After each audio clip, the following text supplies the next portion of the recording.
Hi hello ನಮಸ್ತೆ cats I channel ಕಡೆಯಿಂದ ನಮಸ್ಕಾರಗಳು ಸ್ನೇಹಿತರೆ. ಎಂಥ ಥ್ರಿಲ್ಲಿಂಗ್ ಮ್ಯಾಚ್ ಇದು, ಸೇಡಿನ ಸಮರ ಇದು. ಕೋಟಿ ಕೋಟಿ ಭಾರತೀಯರ ಕನಸು ಇಂದು ನನಸಾಯಿತು. 2023ರ ಏಕದಿನ ವಿಶ್ವಕಪ್ ಫೈನಲ್ನಲ್ಲಿ ಭಾರತವನ್ನು ಸೋಲಿಸಿದ ಆಸ್ಟ್ರೇಲಿಯಾದ ವಿರುದ್ಧ ಭಾರತ ತಂಡವು 24 ರನ್ನುಗಳ ಭರ್ಜರಿ ಜಯ ಸಾಧಿಸಿ ತಕ್ಕ ಉತ್ತರ ನೀಡಿದೆ. ರಿವೆಂಜ್ ತೀರಿಸಿಕೊಳ್ಳಲು ಸಿಕ್ಕ ಅವಕಾಶವನ್ನು ಭಾರತ ತಂಡ ಸದುಪಯೋಗಪಡಿಸಿಕೊಂಡಿದೆ. ಸ್ನೇಹಿತರೆ, ಇಂದು ಸೆಂಟ್ ಲೂಸಿಯಾದ ಡರನ್ ಸ್ವಾಮಿ ಕ್ರೀಡಾಂಗಣದಲ್ಲಿ ನಡೆದ ಭಾರತ ಮತ್ತು ಆಸ್ಟ್ರೇಲಿಯಾ ತಂಡದ ಸೂಪರ್ 8ನ ಕೊನೆಯ ಪಂದ್ಯ ಭಾರತದ ಪ್ರತಿಷ್ಠೆಯ ಪಂದ್ಯವಾಗಿತ್ತು.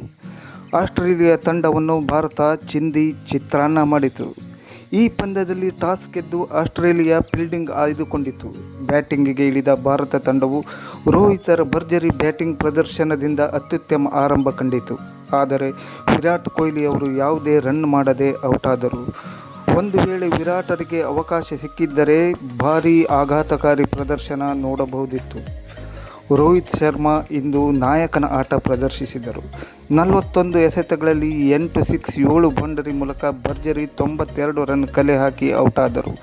ನಂತರ ಬಂದ ರಿಷಬ್ ಪಂತ್ 1 ಸಿಕ್ಸ್ 1 ಬೌಂಡರಿಯೊಂದಿಗೆ 14 ಬಾಲ್ಗಳಿಗೆ 15 ರನ್ಗಳಷ್ಟೇ ಪಡೆಯುವಲ್ಲಿ ಸೀಮಿತವಾಗಿ ಔಟಾದರು.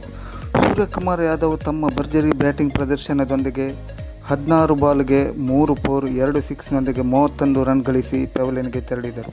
ಶಿವಮ್ ದುಬೆ 22 ಬಾಲ್ಗಳಿಗೆ 28 ರನ್ ಗಳಿಸಿದರು. ಇದರಲ್ಲಿ 2 four 1 six ಶಾಮೀಲಾಗಿತ್ತು.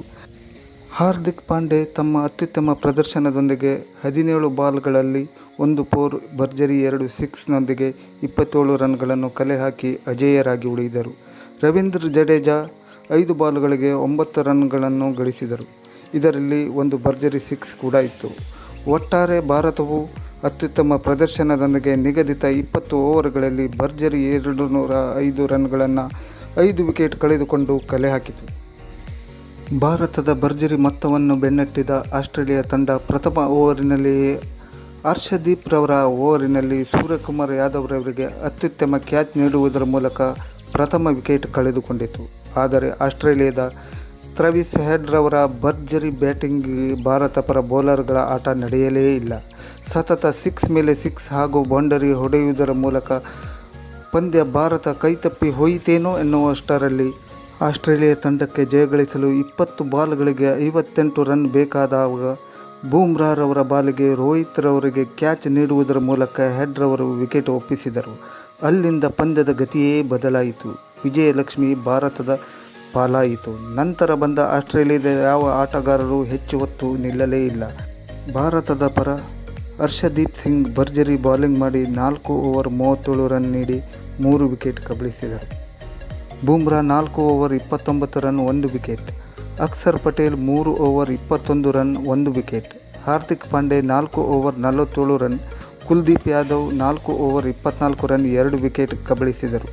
Ravindra Jadeja 1 over 17 run ನೀಡಿದರು.